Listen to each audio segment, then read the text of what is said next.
personas también como digo, si damos la vista atrás, han aportado mucho también a la historia de la Laurín de la Torre, una historia que va creciendo gracias al trabajo de personas como José Antonio Santamaría, que hoy vuelve a publicar un libro que estaba editado hace ya varios meses y que no fue posible pues, por el inicio de la pandemia. Y es un libro muy interesante. La Laurín de la Torre es un pueblo bastante próspero, un pueblo cada vez creciendo, mientras otros están perdiendo habitantes. La Laurín de la Torre está creciendo anualmente, pero no siempre fue así. Y estamos hablando de que había que ofrecer hasta solares para que la gente viniese a la Laurín de la Torre a residir y a hacer un núcleo de población como lo es hoy en día. Y es verdad que después de la conquista de los Reyes Católicos, pues el poblamiento de la Laurín de la Torre a lo largo de los siglos fue un poblamiento muy costoso y con mucho sacrificio, y un poblamiento muy débil. Y costó mucho de ahí también. Todavía hay quien nos conoce fuera de nuestra frontera como a Laurín el Chico. Y es verdad que era un pueblo que, a pesar de la cercanía con la capital, pues tenía pocos habitantes. Pues ya a partir de finales del XIX, ya a partir del siglo XX, cuando ya se consolida realmente pues, un casco histórico importante como el que tenemos hoy, y de esto nos va a hablar José Antonio, de ese poblamiento y de este episodio, la verdad que es bastante interesante, que al final pues, todos los presentes os podréis llevar un libro, porque es una historia apasionante. Y os doy de verdad las gracias por estar aquí, porque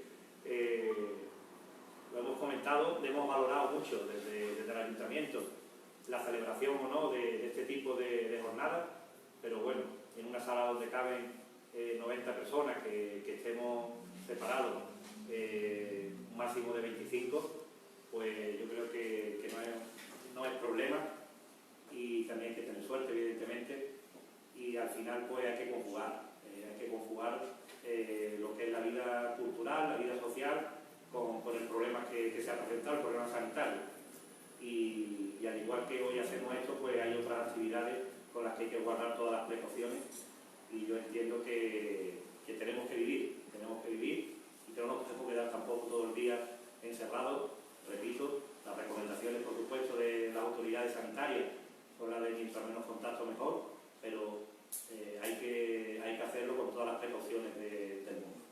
Y yo le agradezco a José Antonio de nuevo la presencia en este ciclo, y tenéis algunas de las publicaciones que en los últimos tiempos él ha presentado, y agradecer por supuesto también a las dos personas que en la semana siguiente van a comparecer en esta misma sala, como es el caso de José Manuel de Molina. La semana que viene, en vez del jueves, será el miércoles a las 5 de la tarde.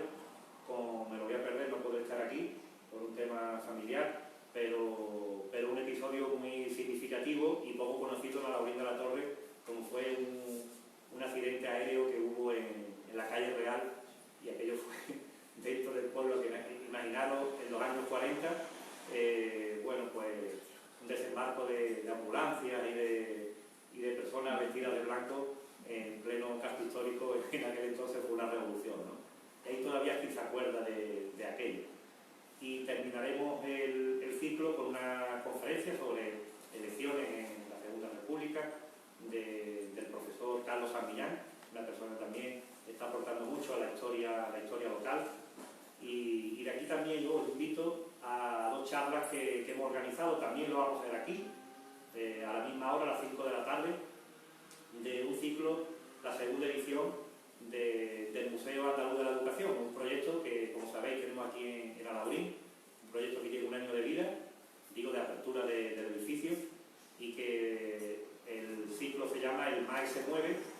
Y si este verano estábamos en la finca El Portón, y veo personas que estuvieron en las conferencias, dos conferencias magníficas, de un filósofo bastante conocido a nivel nacional y de un psicólogo también, que nos habló de las adicciones a las nuevas tecnologías entre los jóvenes, pues hoy, mejor dicho, en este segundo ciclo vamos a tener a dos personas también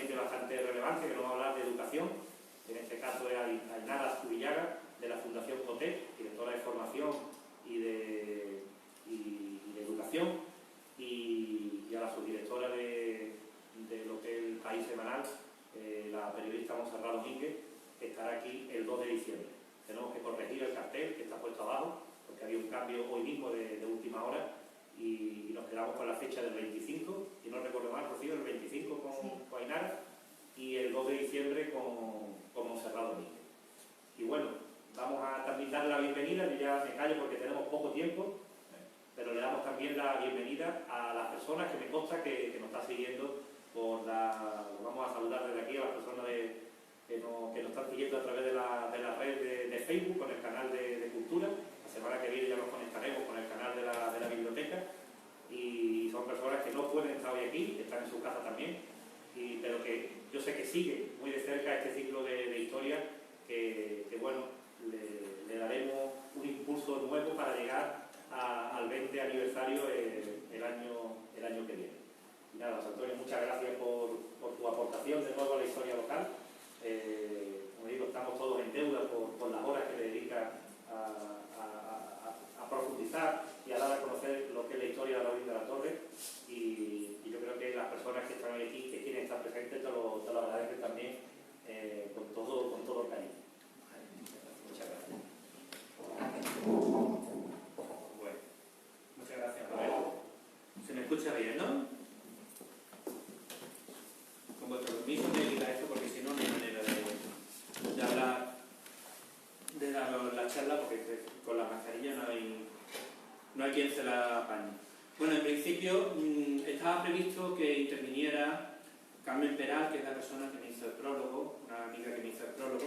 Entonces, como ella precisamente vive en Málaga y por las nuevas restricciones por el COVID, pues no ha podido desplazarse para estar aquí con nosotros. Entonces, en su lugar me ha mandado un vídeo cortito que vamos a reproducir. Hola, buenas tardes. No se ve el vídeo. ¿No se ve el vídeo? Este evento de la presentación. ¿Y por qué no se ve el vídeo? ¿Pero tienes conectado tu ordenador? Sí, lo tengo conectado. Ahí, a la pantalla. Pues lo que le da el ordenador. Sale... Ahora, se ve esa imagen. No se ve el vídeo, vaya. Bueno, como yo le decía a mi mujer ayer, las cosas del directo.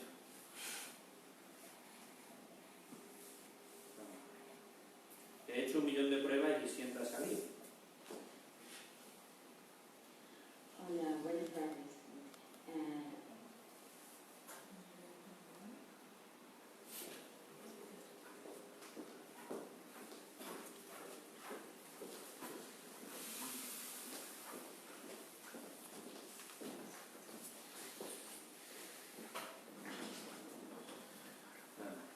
Esto no tiene ningún misterio, esto es de cablecito. ¿En tu pantalla tú estás viendo lo que Sí, sí. Lo que no sé por qué no se reproduce ahí. Sí, no, es que se reproduce. Eso es tuyo también, ¿no? Pero Sí, hay algo sí. que tú has estado... Papá, te pasa como ayer, tampoco salen las cosas de ahí. Después hiciste una cosa con la parte inferior derecha. Bueno, ahora ya para mejorar la cosa se ha bloqueado el ordenador. Ahora ya ni para adelante ni para atrás.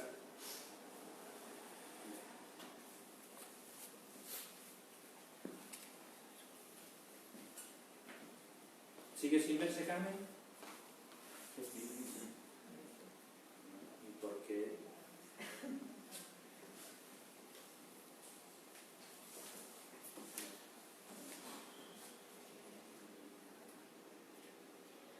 Hola, buenas tardes.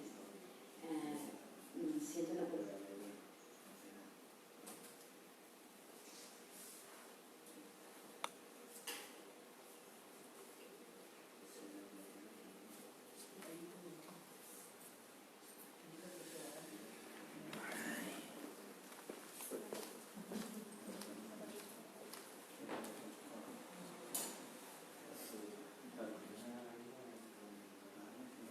Bueno, disculpadme que tengo un problema técnico.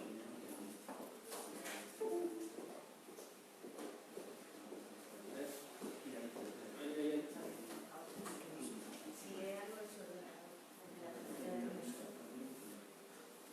A ver.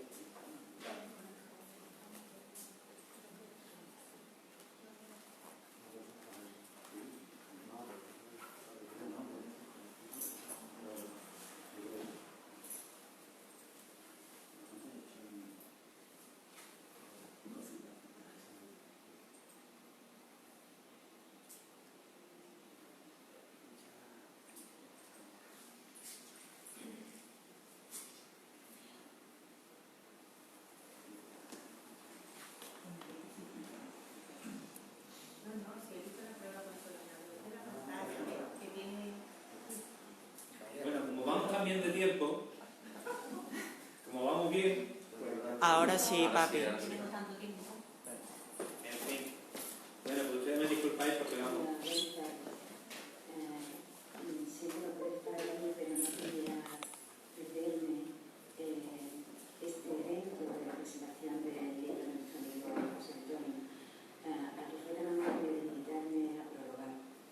Debo agradecerle sobre todo su amistad, que se inició en el año 86, cuando pregunté a Manuel López Menzaza quién había en el pueblo que se dedicara o que le gustara la arqueología, y se presentó en mi casa un muchachito que me llevó un domingo por la mañana a visitar 3 o 4 yacimientos más accesibles para nosotros. Y desde ahí surgió una corriente de simpatía que nace de tener intereses compartidos y sobre todo por la historia, por la arqueología y por el patrimonio. Y luego se consolidó durante sus años de estudio y trabajo en Málaga, en la arqueología urbana. Yo recuerdo con un enorme cariño la relación que conseguimos en el yacimiento de Cabana de la Calle de la Victoria, en el yacimiento del cementerio musulmán. En realidad esta siempre ha sido una profesión difícil en aquel tiempo más, y él ha demostrado su vocación incluso cuando ha tenido que apartarse profesionalmente de ella. No ha mantenido su labor dedicada a la historia contra viento y marea, cosa que es absolutamente de agradecer, porque su camino ha sido difícil, pero ha demostrado que las dificultades le curten. Esto se ve muy bien en su currículum, porque ha ejercido su trabajo profesional en el campo de la investigación, participando en proyectos de investigación muy importantes, realizando prospecciones, intervenciones de urgencia, preventivas, sistemáticas, puntuales, sondeos de evaluación. En realidad ha abordado, ha hecho posible todas las facetas administrativas con las que se puede trabajar en este tema. Y además, como una persona generosa, ha conseguido completar toda esa información, dándola a conocer a sus vecinos. Se ha facultado y se ha formado permanentemente desde el curso de adaptación pedagógica para poder enseñar a la gente más joven con método y con rigor. Y digo que esa capacitación le ha llevado a su límite, haciendo incluso un máster en museología para poder establecer las pautas por las que se deben enseñar y divulgar este patrimonio. Además lleva todos medios digitales como blogs y páginas web con información que abarcan desde el trabajo de toponimia, de numismática, de cerámica, de etnografía y recursos naturales, porque yo creo que su fuente de educación es su pueblo. Y esta dedicación, donde mejor se observa, es en Europa, y es que a los 5 primeros yacimientos que fuimos a visitar, siguiendo la escuela de su colega Carlos González, ha participado en la elaboración del catálogo de yacimientos del Plan General de Alaurín en el año 2008 y en el 2004, y su revisión en el año 2011. Y a esos 5 yacimientos, decía, han pasado a 75 yacimientos que están recogidos en el documento de uso y de estrategia de desarrollo desde el año 2016 al año 2022, como un recurso más de su territorio. Cuando los arqueólogos excavamos, la sucesión de estratos nos va dando la evolución de un espacio poblado, o desde el despoblamiento al poblamiento, y cómo se va produciendo ese asentamiento. Pero nosotros le ponemos fecha, pero en realidad los documentos ayudan a configurar mejor la historia, y eso es lo que ha conseguido con este trabajo, porque aparte de la metodología arqueológica, ha trabajado con la bibliografía para consultar documentos y trabajo de archivo que han llevado a buen puerto este trabajo. Solo quiero contar las cosas más significativas que recoge el prólogo, y es que en las 100 páginas el autor ha plasmado una época basándose en una treintena de documentos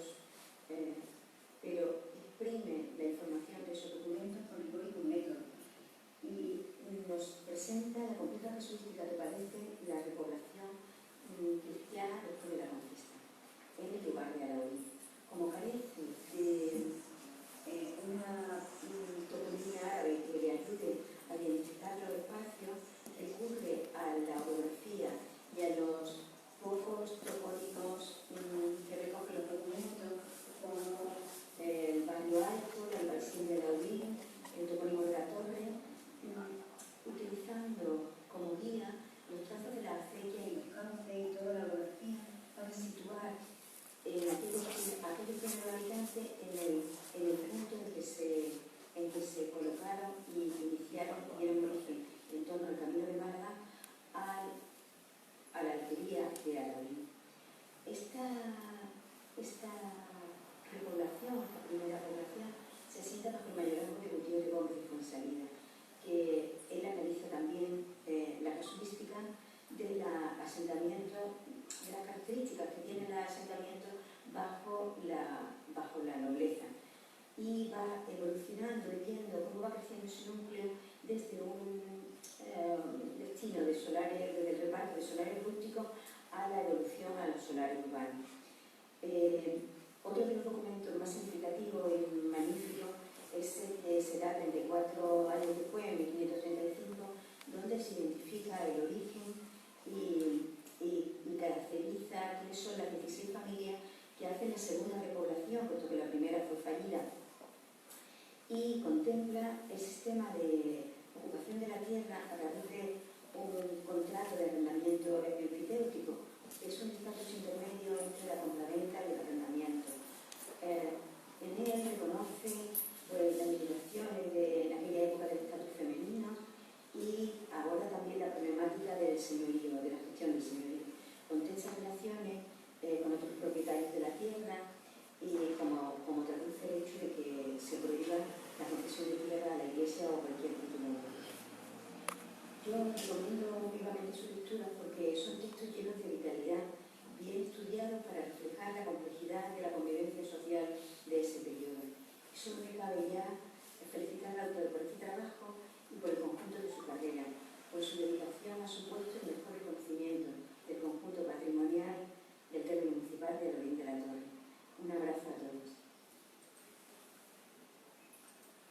Bueno, me tenéis que disculpar porque en las pruebas que hice en casa esto se escuchaba perfectamente, se escuchaba con un volumen de voz relativamente fuerte y no hubo ningún problema incluso con el ordenador, tampoco hubo ningún problema incluso con la presentación, la prueba de presentación que hicimos, pues bueno, de lo que es la charla de hoy.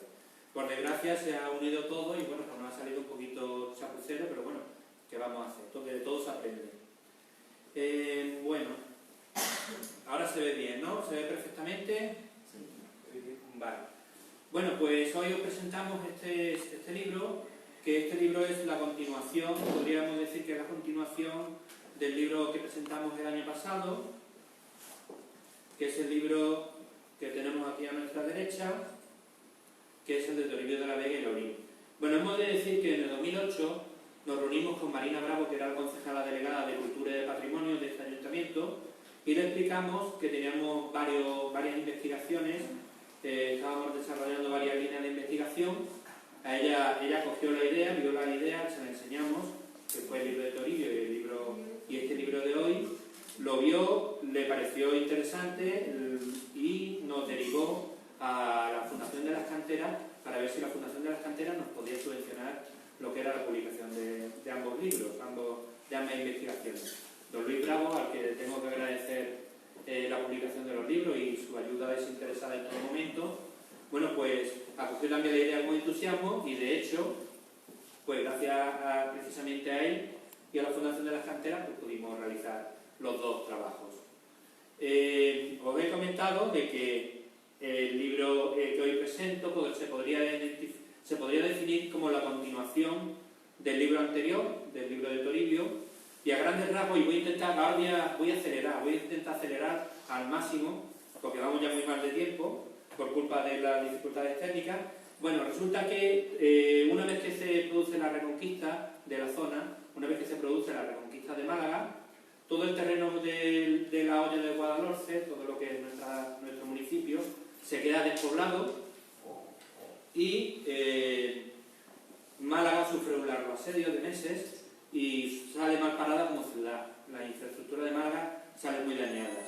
Málaga siempre ha sido un sitio importante como puerto de unión con el norte de África y como puerto de unión con el Mediterráneo. Entonces, los reyes católicos, conscientes de ello, pues dotan al concejo, al ayuntamiento de Málaga, de una serie de terrenos, una serie de términos municipales y de zonas aledañas y de zonas despobladas de la provincia, y se la dan como lo que se define como terrenos de propios, o sea, propiedades que son del ayuntamiento de Málaga, que se encargan ellos de su gestión, de su arrendamiento, etcétera, etcétera, para el desarrollo y el gobierno de la propia ciudad.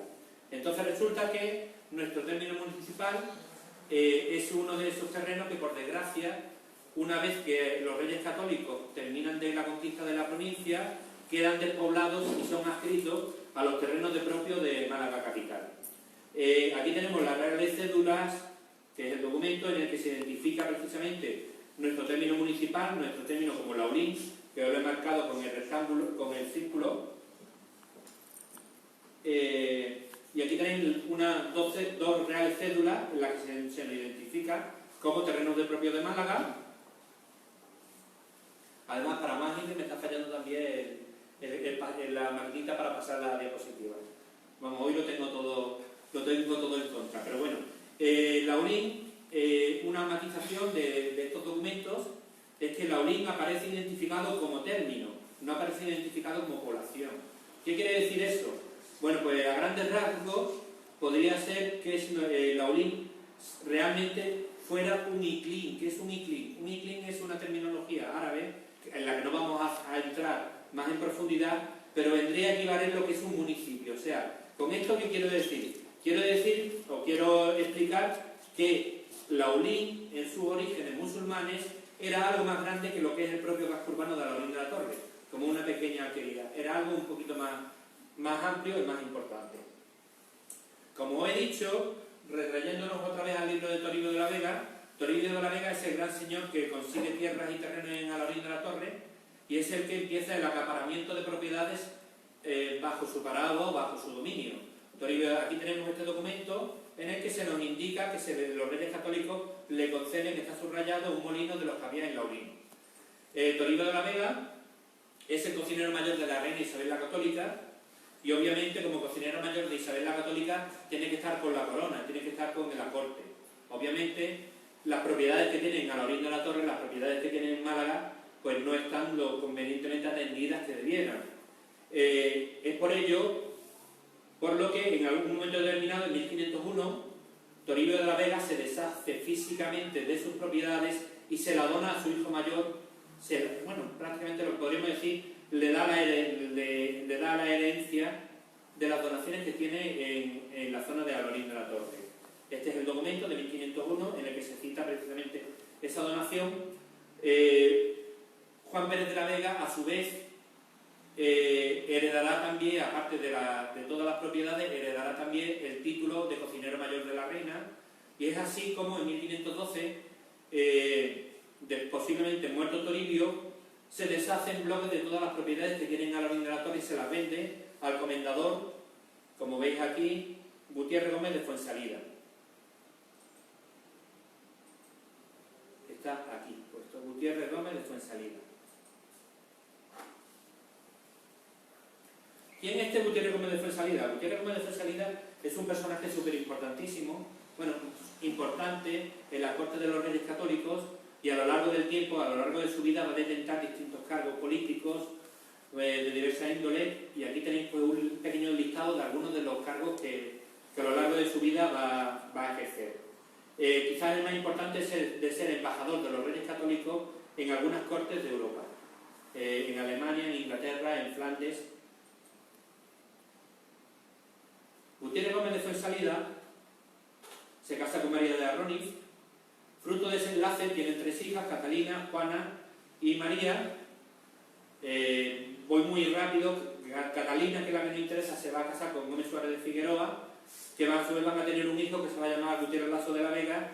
Gutiérrez Laso de la Vega se va a casar con Guiomar de Manrique y fruto de ese enlace va a salir Luis Laso de la Vega, que a su vez se casará con Francisca de Córdoba, etcétera, etcétera, etcétera. Bien, resulta que en 1522 Gutiérrez Gómez de Fuensalida instituye la figura del mayorazgo, que es una figura jurídica en el que se engloban una serie de propiedades y bueno, este mayorazgo lo crea y lo dona o lo pone como primer titular a su nieto Gutiérrez Laso de la Vega. Gutiérrez hace el mayorazgo y pone como titular en la escritura a Gutiérrez Laso de la Vega, a su nieto. La particularidad de los mayorazgos es que siempre normalmente son masculinos y suelen ser los descendientes primogénitos. A su vez, bueno, de Gutiérrez Laso de la Vega pasará ese mayorazgo a Luis Laso de la Vega. Y como característica importante a reseñar hay que decir que Gutiérrez Gómez de Fuensalida será regidor de Málaga, que lo que más o menos vendría a ser lo que es un concejal de Málaga, del Ayuntamiento de Málaga. Gómez Suárez de Figueroa será concejal o regidor del Concejo de Málaga. Gutiérrez Lasso de la Vega será regidor del Concejo de Málaga. Y Luis Lasso de la Vega también será regidor del Concejo de Málaga. ¿Qué quiero decir y qué quiero explicar con esto? Pues lo que vengo a decir es que esta familia, este linaje, va a estar muy directamente relacionado con el gobierno de la capital, con el gobierno y con el Ayuntamiento o Concejo de Málaga. Aquí tenemos, por ejemplo, un documento en el que aparece Gómez Suárez de Figueroa, nombrado regidor de Málaga. Aquí tenemos un acta capitular en la que aparece Gutiérrez Lasso de la Vega como regidor.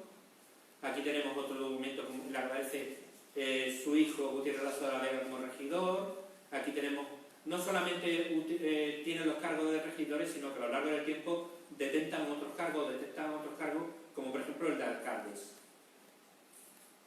Bien, cuando Gutiérrez Gómez de Fuensalida instituye el mayorazgo en su nieto Gutiérrez Lasso de la Vega, en la escritura figuran una serie de terrenos, una serie de territorios o una serie de propiedades que son textualmente la torre y casa de heredad que yo tengo en Alaolín, con los molinos y huertas, olivar, con todas las tierras que yo tengo en la dicha alquería de Alaolín. Fijaros, en un mismo documento aparece dos veces dos topónimos distintos refiriéndose precisamente a Alaolín de la Torre. Y sitios de molino y con las casas y solares que yo tengo en la dicha alquería y con las tierras que yo tengo en el Val de Santa María. El Val de Santa María es como se identificaba en su momento, en el siglo XV y XVI, lo que sería la zona de la alquería. Ítem, que es además 20 anegadas de tierra que yo tengo en la vega de Guadalquivir. El Guadalquivir es el río Guadalhorce y cerca de las tierras de Don Íñigo. Don Íñigo es otro gran terrateniente que va a tener las propiedades de las inmediaciones de Churriana. Esto simplemente lo pongo como particularidad o como curiosidad, y es que cuando se hace la venta, Juan Pérez de la Vega hace la venta a Gutiérrez Gómez de Fuensalida, se cita las propiedades de Alaolín de la Torre y entre ellas se cita la existencia de una mezquita. En 1522 ya no aparece esa mezquita. Bien, entonces tenemos que la familia del mayorazgo de Gutiérrez Gómez de Fuensalida es el gran propietario de todo lo que es en la zona de la alquería de Alaolín o la alquería de Laolín. Todo lo que hoy en día sería prácticamente los alrededores del pueblo, de nuestro pueblo o de nuestra población. ¿Qué gran problema tienen las tierras de Alaolín de la Torre? ¿Qué gran problema tienen las tierras de Campanilla, de Churriana? Pues precisamente el gran problema que tenemos es el río Guadalhorce. El río Guadalhorce a lo largo del tiempo, a lo largo del año, es un río que primero no tiene ningún puente, en esta época no existe ningún puente para vadear el río, y en determinadas épocas del año no se puede vadear, con lo cual el hecho de desplazar campesinos desde Málaga capital a todas estas tierras para ponerlas en cultivo, hay momentos del año en el que no se puede hacer, con lo cual esto repercute indirectamente, o bueno, negativamente repercute en estas propiedades que no pueden estar lo suficientemente trabajadas. Este problema no es un problema que no lo encontremos en 1500 o en 1600, sino que ya desde un primer momento los reyes católicos son conscientes de este problema, y aquí tenemos un documento en el que en 1489 los propios reyes católicos ya inciden sobre él y les dice al Ayuntamiento de Málaga que si es posible que pongan una barca para cruzar precisamente el río Guadalquivir o el río Guadalhorce. Aquí tenemos otro documento en el que también los reyes católicos, una vez más, pues le dicen al Concejo de Málaga, al Ayuntamiento de Málaga, les da licencia para que construyan un puente para vadear el río precisamente por esta problemática.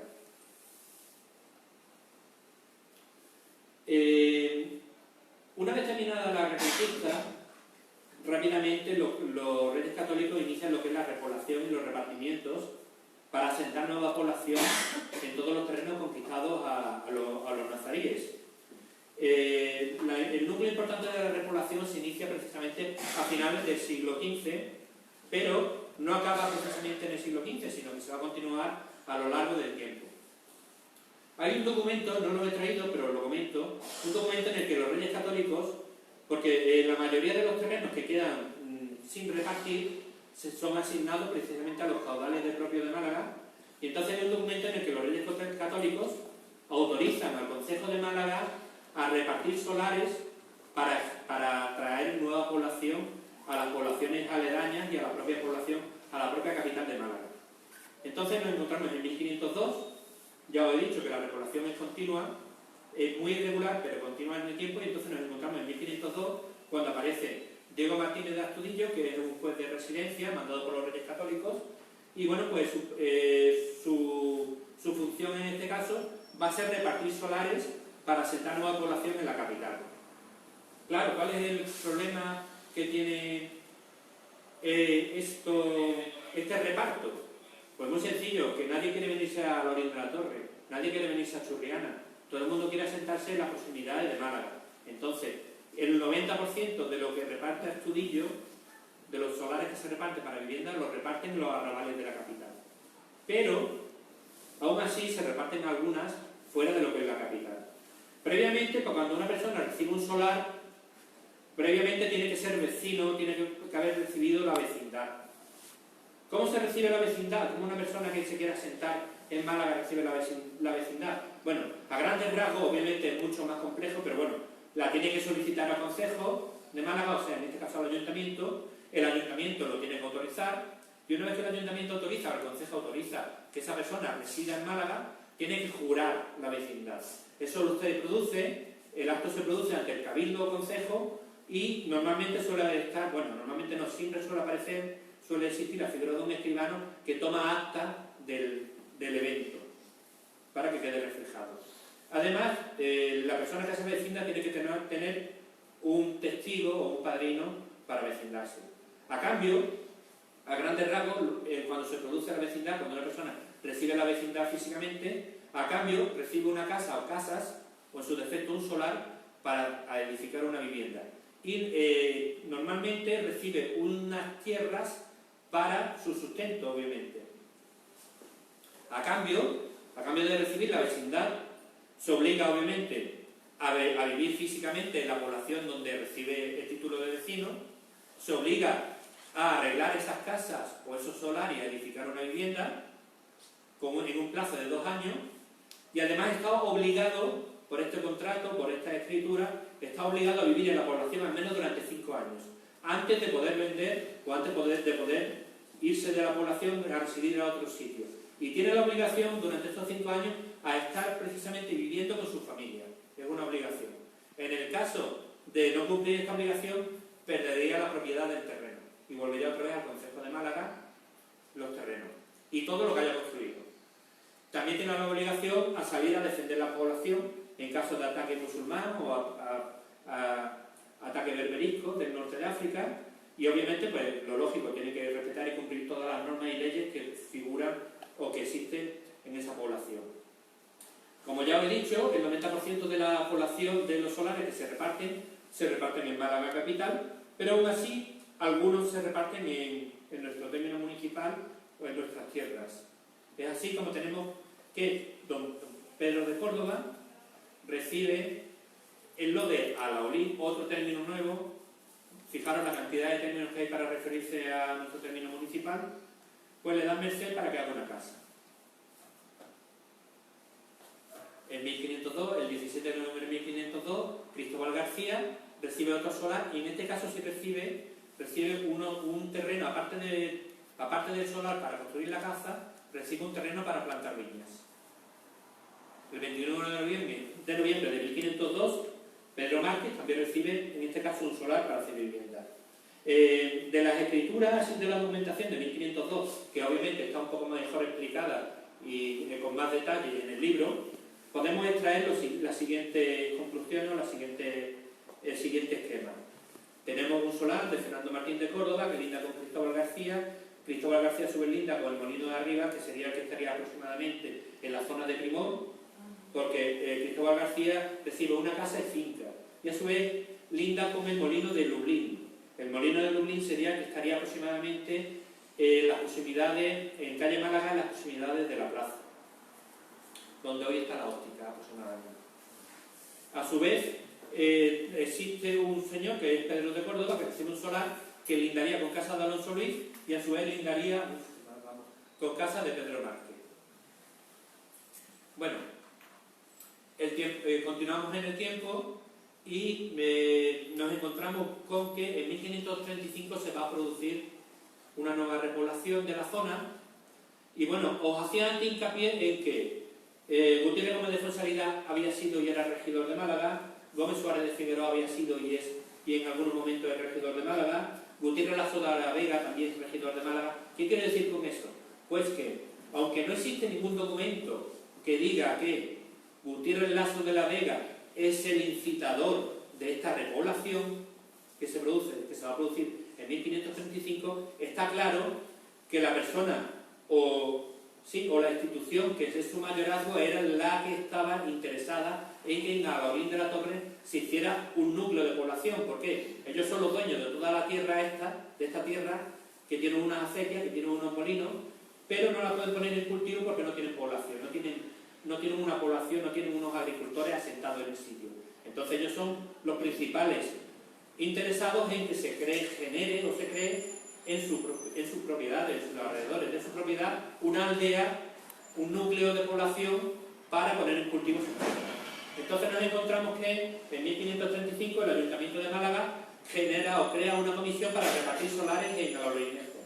La particularidad es que los solares que se van a repartir en en Alhaurín, son propiedad del Ayuntamiento de Málaga. O sea, la jugada es doble. Por un lado, consigue mano de obra el mayorazgo de Gutiérrez Gómez de Fuensalida, con sus titulares, va a conseguir una mano de obra en sus propiedades, en las posibilidades de su propiedad, de su gran latifundio, y por otra parte consigue que los terrenos sean del Ayuntamiento de Málaga, no sean suyos. No eran tontos, la verdad. Bueno, como he dicho, cuando una persona recibe un terreno o recibe unas casas o se avecinda, recibe unas viviendas o un solar para vivienda, primero se tiene que registrar como vecino en la población donde se va a avecindar. Entonces tenemos la escribanía del Cabildo, precisamente, tenemos el registro de las vecindades de los distintos vecinos, y también tenemos este documento anterior, que es el registro de todas las donaciones que se hacen en 1535, entre 1535 y entre 1536. Entre ellos, todos los que están subrayados, todos los que aparecen en la parte baja, son personas que reciben, o vecinos, que reciben solares en Alhaurín de la Torre en 1535. En concreto, en la alquería de Alhaurín, que es lo que es el casco urbano de Alhaurín. Las condiciones de la donación que se hacen en este momento son distintas de las condiciones normales o habituales de los repartimientos, y en este caso, de la vecindad, y en este caso únicamente se les va a dar un solar para que construyan una vivienda. No se les va a dar unas tierras para que pongan o planten para su subsistencia. Estos solares van a tener todos la misma medida, van a ser aproximadamente de 56 metros, y ellos tienen la obligación de labrar una casa de teja, no de paja, en los 2 primeros años desde el momento en que reciben el solar. Y obviamente tienen también la obligación de residir durante 5 años con su familia en el sitio donde se avecinan y donde reciben el solar, so pena de perderlo. Esta es una de las escrituras en las que un personaje o una persona recibe un solar en Alhaurín, y bueno, la fórmula utilizada es que veniéndose cumplideros al servicio de su majestad y de que el lugar se pueble. O sea, que siendo interesante o siendo necesario para su majestad, para la corona, que este dicho sitio se pueble, es por lo que se hace la donación. En este caso es a Alonso López. Esta es otra de las actas. Voy a pasar muy rápido, voy a intentar pasar rápido porque es que vamos a ir fatal de tiempo. Esta es la de Antón García, esta es la de Alonso Díaz, esta es la de Francisco Núñez. Francisco Núñez, la particularidad que tiene es que él no solicita una casa para residir. A él no se le da una casa para residir. A él se le da una casa para crear un hospital, para edificar un hospital o un hospedaje de los peregrinos que van a la iglesia de la Fuensanta. De peregrinaje, porque bueno, parece ser que las aguas de la Fuensanta eran medicinales. Entonces no había en la población de Alhaurín ni en la propia iglesia sitio donde dormir o donde estar esos peregrinos. Y entonces pues este señor solicita al Concejo de Málaga que se le dé un solar y el Concejo de Málaga en este momento le da un solar para hacer o edificar una hospedería o un hospital. De las escrituras que se hacen en julio de 1535, este sería el esquema de cómo quedaría, comparando, bueno, analizándolas detenidamente. Estos serían los vecinos colindantes unos con otros. Se indica que todos conforman una especie de calle, que posiblemente sería calle Málaga, posiblemente no, sería calle Málaga, y se indica que todas lindan con la finca de la Montoya.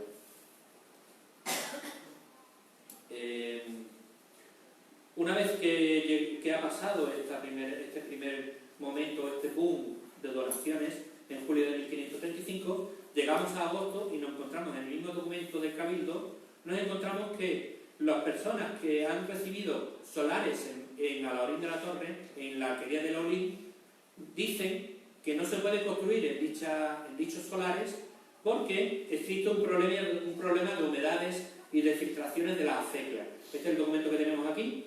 Y entonces pues el Cabildo de Málaga, o el Concejo de Málaga, dictamina que ampliar el tamaño de esos solares. Entonces pasan de tener 56 metros a 67 metros. La dichosa acequia que inunda todo lo que es la zona donde se asienta Laulín, la alquería o la aldea de Laulín, la podemos documentar, la podemos encontrar en la planimetría del siglo XIX, en el que aún se indica el trazado de la misma.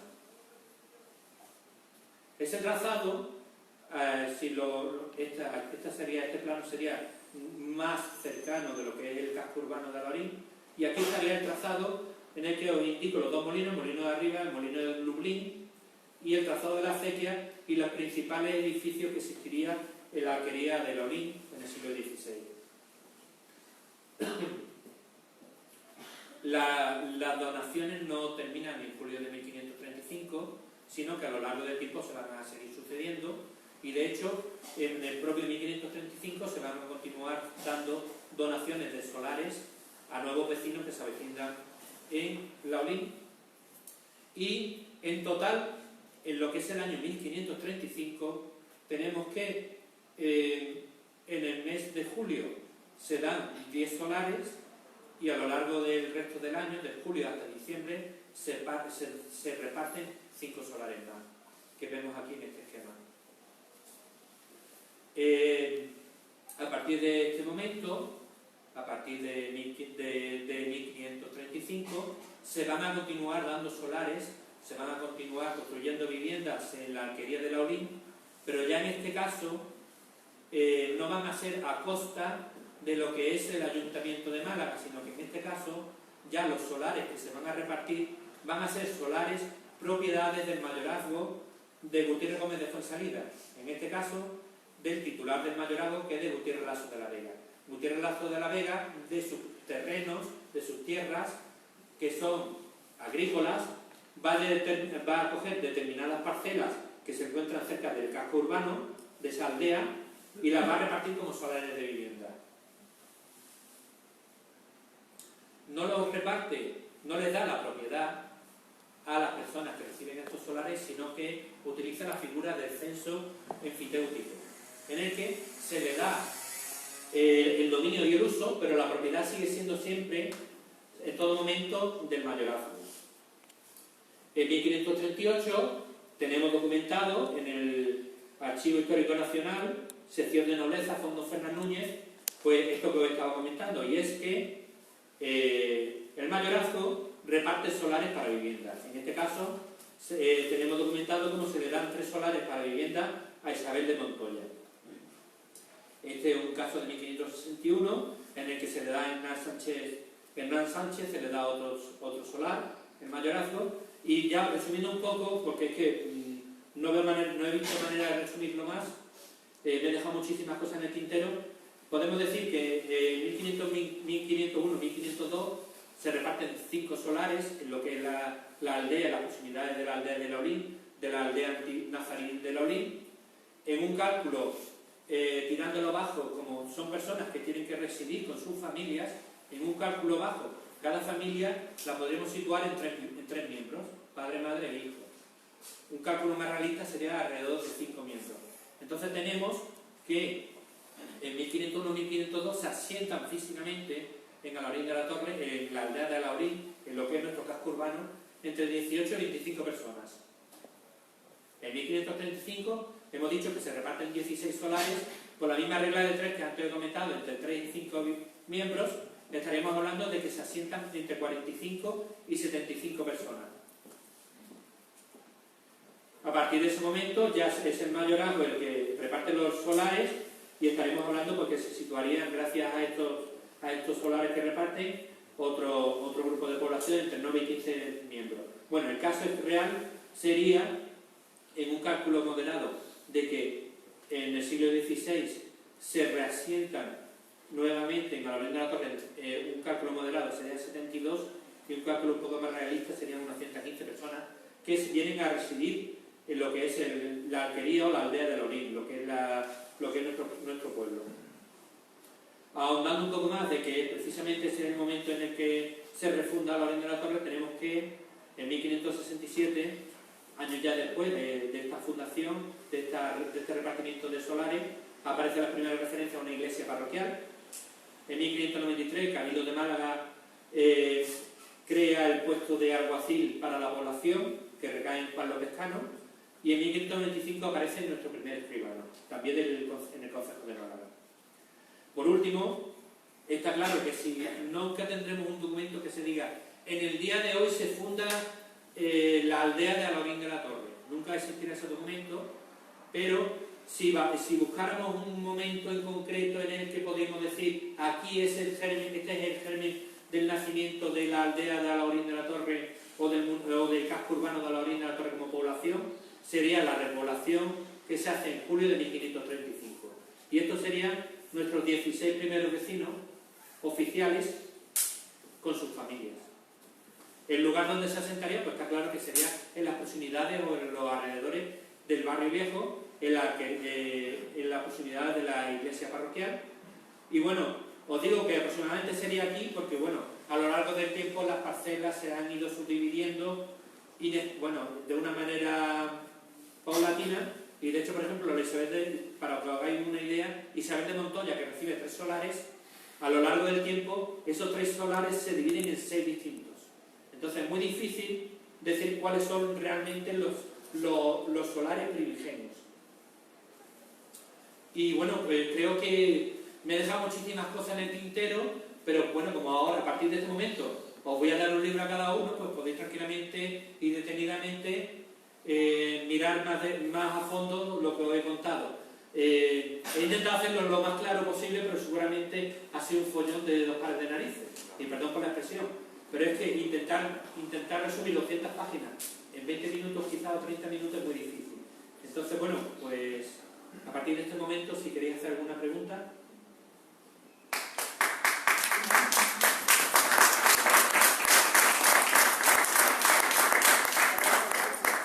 Y si no, pues nada, pasamos a todo el que quiera llevar su libro de recuerdo. Si algo podía fallar hoy, ha fallado. Como se suele decir, la ley de Murphy. Si algo podía fallar, falla. Papá, Pero bueno. termino. Pero ha salido triunfante, que es lo importante, nos hemos enterado.